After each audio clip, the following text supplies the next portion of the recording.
bit more on the harder movements, okay? Since you practice and you want to beef it up, you want to get better. Okay, so we're taking it from the second single whip leading into high pat, okay? Second single whip. Left foot forward, left hand forward, right hand, right foot back. Make sure the arm of the right is not extended, but there's a bend in the elbow. Half step forward, sit back as you naturally rock the front. Lift the front off, pat your horse right in the middle of you. Cross at the wrist, zigzag out to the left. Gather energy and kick out right. In, drop gently on an L stance, look through your double punch. Sit back, sit down, pivot all the way around. Left hand, left foot up. Kick out on an angle. In, toe, sit down on that right. Halfway, veer out to the left, adjust the back foot, set, swing up, adjust, swivel on that axle, toe, spin, hook, split, drop down, halfway, veer to the right, adjust the back foot, suspend, swivel on that axle, golden cockerel, heel, ball, heel, forehead, shuttlecock right there. Sit back, sit down, pivot out, ball, spin, forehead, turn hips and waist, shuttlecock right there. Half step to the back with the right, cross the hips and waist down. Up 1, 2, foot, extend the knee out, flash arms. Sit back, sit down, pivot, one sweep up on the toe, deflect out, bring that parry in, then out to punch. Strip the guy off, roll back, push him down, push him up, push him out. Twist, make it nice, open, in, embrace first, move over, up, in. By this time, all that energy is back to you. Drop the shoulders even mean more significance as you close your forearm. Okay, coming forward now on a high single whip. Let's see, a single whip. Okay, single whip I think to the left is fine, okay? Slightly left. Single whip, second single whip, same thing, coming forward. Half step forward, sit back, rock the front, lift up the front, pat your horse. Cross, step out, actually left, we're still on the left, up with the right. Kick out, right, kin in, gently on the right, double punch. Sit back, sit down, pivot all the way around, left hand, left foot up, kick out, left. In, hook, split, down, halfway, veer, adjust the back foot, suspend up, golden cockerel, toe, spin, hook, split, down, veer to the right, adjust the back foot, suspend, up, golden cockerel. Out with your heel, hold your ball, out with your heel, spin the ball, forehead, shuttle, right. Sit back, sit down, pivot out, ball, spin the ball, turn the hips and waist, shuttle, left. Half step to the back, cross the hips and waist, all together, down to the bottom of the seat. One hand comes up, two hands come up, foot comes up. Use your core as you flash arms like a fan. Okay, okay, go ahead. Sit back, one sweep up, deflect to the right, bring it in as you parry, and then you punch. Okay, so I sort of stopped because I saw that I can help you better with some of those movements. Okay, first I'm going to show you, second time I'm going to show you how to get better. But remember the principle that you need to spin on your axle before you can advance. You can advance and go to the sides and back, but you have to spin. And another thing, of course, is shifting weight and doing things all together, multitasking, but in a purposeful way, so it's helping you to go down to the bottom of the sea. Not just because teacher said to put this up, teacher said to put this down, and then we go down, but all together, okay? And then when we come up this way, we say we're engaging our core. But if we say that we know what she means and we emphasize core, this guy is not core if it's coming way out. It's arm. So there's a difference in that.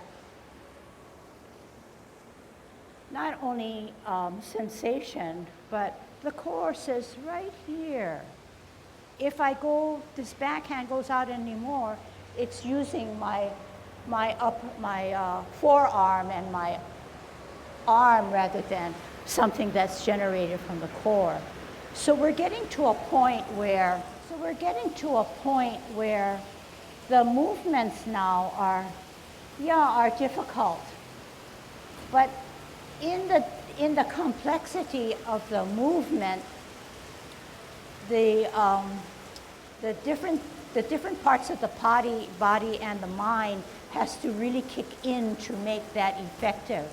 And part of our cue for doing complex movements and getting them done correctly have to be within yourself, like how does it feel? Or double check whether you are using your core or the finishing touches just in something insignificant where you could have stopped it earlier and still gotten a good formation. So what I'm trying to say is that you have to be the detective and investigate what's going on, because each of you have different, display different or feel differently about doing the different movements. So what I want to do is go over black and white now, how to do these movements. And then I want to sort of soften the movement by putting in some cues, some different strategies of principles that can help you. So it's not rehearsed, so I'm going to have to kind of wing it. Okay, so I don't think that you're going to try to match me, so I'm going to do it forward, and then at the same time, you can still see the strategies that I'm using. So I think I'm here, so I'm making sure that I'm setting it up correctly. Once I set it up incorrectly, then I'm going to have a hard time, and it'll continue. Bow step, bow, bow, arrow, half step, sit back. So it's not contrived, okay? So what I mean is that once you decide that weight is on the back, everything goes to the back, and this is the finishing touch. If it goes to the back, this guy has no business being on the ground. Weight is on the back, right? So it's not contrived. It's what is meant to be. Half step forward, sit back, put the weight on the back, lift up, pat your horse. Actually, I'm supposed to be forward, pat your horse. This hand comes here. The shoulders are always dropped, and I don't always see that. Cross at the wrist, step out, palms down. For stability, you want the palms down. You want to shift the weight. You want to center the energy, and you want to kick out on an angle. You want to bring it in. You want to keep that formation. You don't want that heel to go down that crosses the path of that set foot. You want to be on a bow stance, okay? Sit back, sit down. Okay, sit back, sit down. When you sit back, sit down, you're weighting this guy down. You don't want the tension and the force to be at your wrist. So you punch the guy, you sit back, you sit down, naturally opens up, allowing yourself to root down so that the insubstantial right foot can turn all the way around You need the centering. You need the kicking on an angle rather than a straightaway. Here, okay, here, this is occurring, okay? So maybe I should keep that angle here. So it's, if you want to stack now, if your hook hand is way out like this, your stacking is kind of off kilter. So you want that hook hand and the flat hand to be within the stacking range, right? You're giving it, you're setting it up correctly. The toe, you know, has to be split according to the heel of that planted foot. You sit down, you stack down. As a result of stacking down, this insubstantial foot now becomes weighted. It has to go down, otherwise this guy is going to not give you the stability. So you want to stack down, not stack down this way, just because you know you're going that way. So you stack down. Halfway, something always happens. You veer to the left, this hand comes out this way, and this foot gets adjusted. Okay, maybe I should show you this way. So this is the same formation, okay, but at a different angle. I stack down, I come down. Halfway, I start to veer to the left in a zigzag. By the time I get this hook hand here, something's going on back here. I'm going to have to adjust that back foot to a better 45 degrees. And it's not contrived again. It's something that's naturally warranted. And then, once you're like this, you're right in the middle. You cannot move unless you shift your weight. You have to give something up. We want to spin on that axle, and we want to come up this way. Toe comes down, we spin, same thing. It's not out, it's not to the side, it's not to in. It's in this location. Split out, drop down, not drop down this way. You want to stack yourself down. Halfway, veer, hand and top and bottom match. This guy comes to an adjustment. You need this. If this is too far down and not extended, you don't have that momentum. You don't have that momentum to then swing up this way. So you want to make sure that the hook hand is close to your body, not out like this, closer to your body. You're in good formation. It's hooked this way because a natural thing to do is to open it up and come forward. So hook it for a good purpose. Shift your weight. Open that hand, come up this way. This one needs work on, okay? The maiden works a shuttle. Let's work on serpent a little bit first, okay? So each time we do it, you're not going to see all of it because we're turning. So that was the purpose of me showing you forward first, okay? So let's try it for now, okay? So we're in a single whip. We're starting at high pat, okay? Half step forward. Sit back, not contrived. Lift up, pat your horse. Cross, step out, left. Gather energy, center energy, right. Kick out, right. In, zigzag on an L stance to a bow stance. Double punch. Sit back all the way, pivot, open the fingers, spin around, left hand, left foot up. Kick out, left on an angle, in, split, stack yourself, halfway, start to veer to the left, adjust the back foot, suspend, shift weight, spiral on that axle up. Toe, spin, hands up, hook, stack, halfway, veer to the right this time, extend, suspend, and up. Okay. Okay, so turn this way now, okay?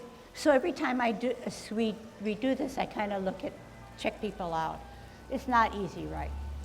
So don't give away the things that you learned when you did 10 form. When you do golden cockerel, the hand that sits to the side has a purpose. Some hands are going to sleep. So as you progress and you want to get better, this should come spiral high, spiral up. This guy comes down and sits to the side as if it were holding a ball. It can't hold a ball if you're going this way, right? So what's it telling me or telling you? That when we get into complex movements or we extend upon the basics that we know, the basics should cover us for everything as we progress. But we're concentrating so hard on something new or difficult that we forget the rest of our body. So let that be a cue to you that, yeah, you have stuff on you that can help you even more. And what did we talk about? If this is a counterbalance hand, it has to push down and this guy has to come up. But if this guy is already not obeying gravity by helping us to falter or to lose our balance, then, you know, you can fix that up. And remember that the drivers of your movement are always your hips. So although you're coming up, the swiveling of that hips and waist are slightly turning to give you that, not momentum, but the stability. So if you come to a hard movement and you don't know what else can help you, check your hips and waist. Just that small turn will help you to get where you, for more balance. Takes work, but you know, when you first know, when something's new to you and it's hard, you don't really know, you take the superficial movements and you try to teach yourself, which is fine. But later, as you get the superficial really intact, then you have to kind of bring it down and you have to dig deeper. And that's where you are, but everybody's at a different level. And it's not something overnight, but it's something that you have to reteach. First, absorb and understand and process, watch, and then apply. The application is the one that takes the longest. On maiden works or shuttle, okay, and I feel like I'm a broken record, and I'm not sure, I kind of know why, okay, but on maiden works or shuttle, it's really easy because we're coming off of a premise that says that the hands go for the ride. When anything goes for the ride, it's there, it's obvious, it's not doing anything, but it gets there. That's what I'm working at, okay? So when the maiden works her shuttle, has her ball, right? She has her ball, she comes out, she rotates her ball all the way to her forehead, then she turns her hips and waist, and she can put her shuttlecock right there. She sits back, she spins out, she holds her ball, she spins her ball, but as she spins, the right heel and the right hand start to spin. The movement of the hips and waist do not occur until the forehead, then you have the momentum, the power to then spin to put the shuttlecock right there. See if I can do it this way now, okay? So here it is, out, top matches the bottom, spins the ball to the forehead, then the hips and waist come in. If the hips and waist come in too early, which is not a good sign, you do not have the power to spin to put the shuttlecock right there. So let me do it wrong, okay? So those were right ones, okay? If you start to turn, all it is a hand motion. Watch again. If you start to turn, you blow, what did they call it? Shot your wad. It then becomes a hand motion. Wait. This is only hands. But you want to get away from it and you want to say, spin the ball, then turn. Then this guy has the hands have to set it up, turn, it's right there. Okay? Not too low, not too high, but eye level. Okay? Let's try that. Okay? Holding her ball, left hand, left foot ready to go. Root down on the right. L stance, forehead, turn, hips and waist, shuttles right there. Sit back, twist out, hold ball, right heel, right hand, spin, then turn waist, shuttle there. This is a drill, sit back, sit down, pivot out, hold your ball, left heel, left hand, forehead, turn hips and waist, shuttle there. Sit back, sit down, slightly out, hold ball, right heel, right hand, forehead, then turn, shuttle there. Check where there is now, okay? You want to put it at eye level, out, heel, spin, forehead, right there. Sit back, out, ball, heel, spin, right there. Sit back, out, ball, heel, spin, then turn right there. All right, half step to the back. Half step to the back. Set up the right hand. Are you like me? Weight on the back, left hand to the side, on the toe of your front, right hand going down. Then you lift off and you go down. Up, two hands, one foot, out, flash arms. Check how the core is working for you. Check where that back hand, it stops right about, ear or forehead, somewhere in that area. All right, bring it all the way back, as far as you can. That's no good. A little bit forward, that's still not good. Get it to the ear and the forehead. Is it higher than the front hand? Yes, not the same level. Okay, I want to talk about this. Leave that stance. This is the stance we're in. Higher in the back, front in the forward eye position. But you say to yourself, and I see it already, can you drop your shoulder? Drop your shoulder. Drop your shoulder. That's your right shoulder. Drop it down. A little bit more. A little bit more. Then spread out a little bit more. Cannot? Okay. This is the shoulder. Drop it down. Can you just drop it down? That shoulder is never supposed to be raised. It's dropped down, even though the level is up. Okay? You can relax. So that's a hard one, okay? Because maybe you have to undo something. When that shoulder is raised, you're causing the energy within your body to be locked. It's not helping you to relax. It's not Tai Chi. So remember when I say cloud hands, I say drop the shoulders. If you come here, you can push my shoulder down. It's probably the level that it can, the extent of the level that I need. But once you start to do cloud hands like this is an exaggeration, this guy is raised. Same thing about flash arms like a fan. So the level of the hand is up, but this guy is down. So what does it take? It takes the core again to furnish you with that.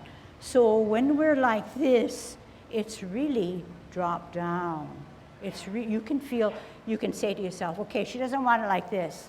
Then you have to, maybe you couldn't drop it down like that, but you have to come back, retract, and then drop down, even though the arm is above your front hand. I don't know, am I making sense? Yeah? So how many think they can improve on that dropping down? Good. And I see that.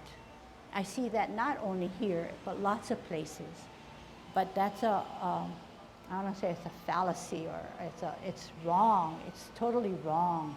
So the one thing that you need to take home with you is that in any Tai Chi you do, 10, 88, 24, 16, That shoulder is never supposed to be raised, not only in flash arms, but in everything. Even with Repulse of the Monkey, this guy is down, even though that top hand is at another level. It is dropped down. It's not like this. It's, let's see if I can do that.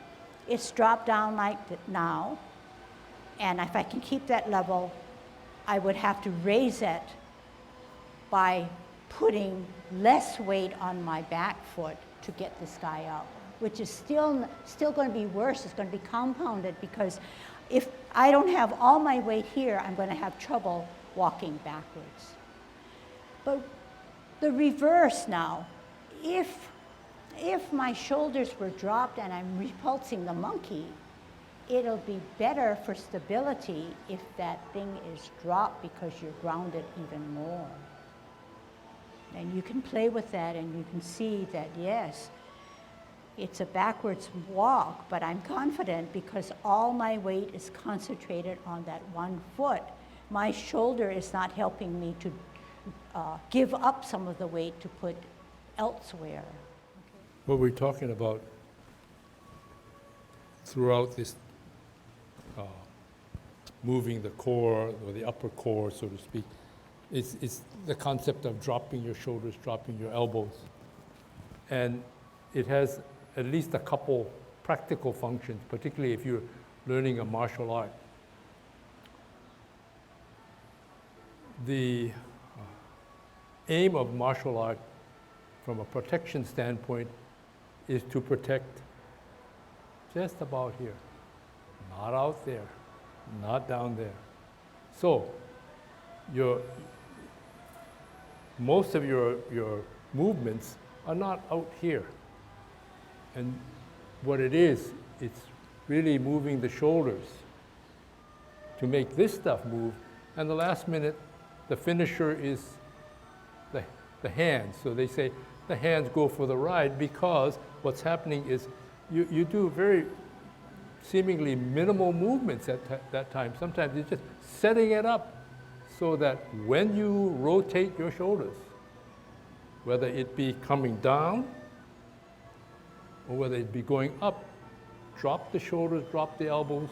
That's where, and from a practical standpoint, you're taking care of any blow that comes within the proximity of the central part. You're either blocking it this way, or you're blocking it this way. Okay? So, and for us, we adopt the Tai Chi movements, obviously not to learn how to fight, but use the exercise or the physical movement which has been already set up for you to build your body, to coordinate your body. So that's what we're trying to do. So although we just concentrated on a couple of the maneuvers, look again through all of the 24 and see where move the shoulders, drop the shoulders, drop the elbow type of concept help you. They help you in helping you to center your power, say from a coordination, muscle strength, and centering. You're bringing everything in. You're coming out, and as you get farther out, before you get too far out, what happens? You bring it back in again. One, recycling, but also recentering. So you can you go up this way, come down, recycle, go out this way. Okay, and but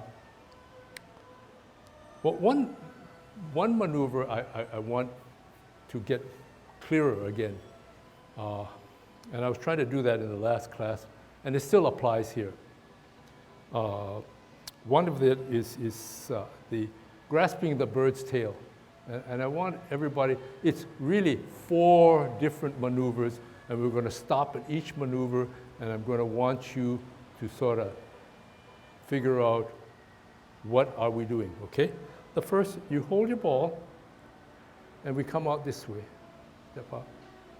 Ward off. Ward off, what you're trying to do is build a fence That's, the Chinese refer to it as pang. That's one maneuver. You just want the guy to not get at you. So this should be not like rock, but you have this feeling of extra tone, if you will, so that can't get in here. So go ahead and let's get to a ball and just come out here. It's not totally relaxed any which way, doesn't matter. Okay? But when you're there, you should have the feeling like a little bit of, Tai Chi doesn't want to talk about rigidity, but you have a little bit of a tone. You say, I'm setting my boundaries. Okay?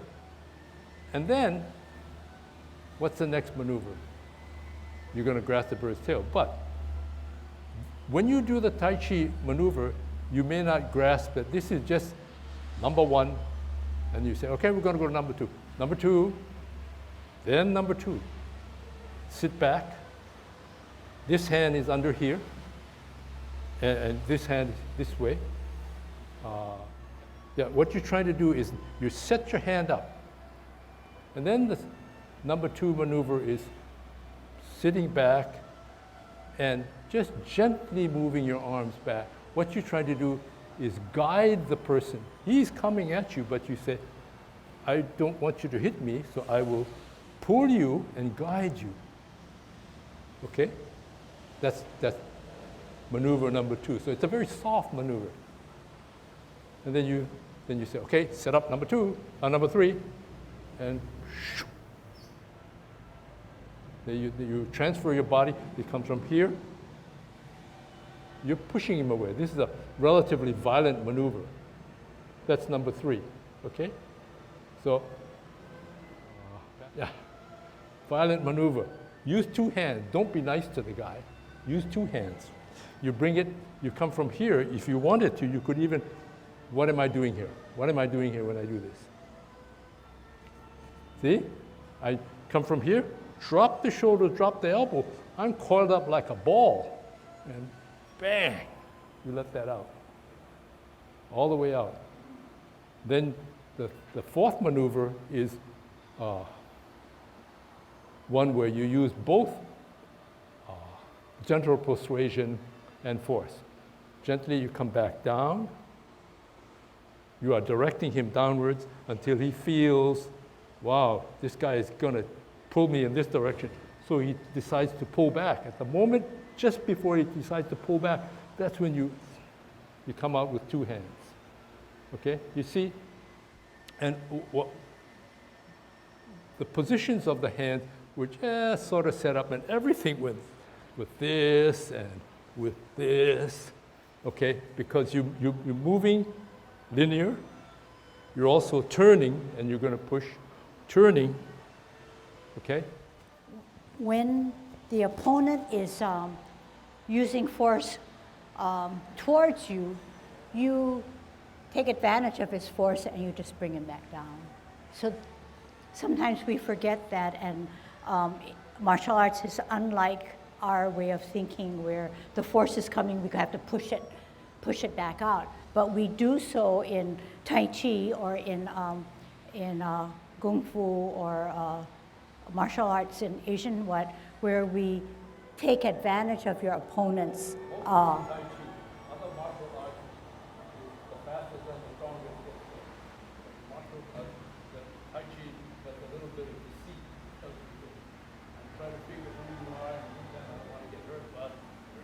Yeah, so that in itself is unique, where you take advantage of the energy exploded or given to you by your opponent and use that, then it becomes yet more forceful. The thing about Tai Chi, as opposed to, say, running the marathon, and I think I've said it in the past, is that you're expending energy, but that energy that you use in Tai Chi comes right back to you. You're recycling it. So you often hear old-timers and ancient people, or ancient time, they always did it in the morning, and they say they do it regularly because the energy stays within you and you accumulate it in a bank within yourself, so that, say you are in a predicament or you're sick or whatever, you have that energy yet left within you because your Tai Chi has benefited you. That, I think, has a lot of truth.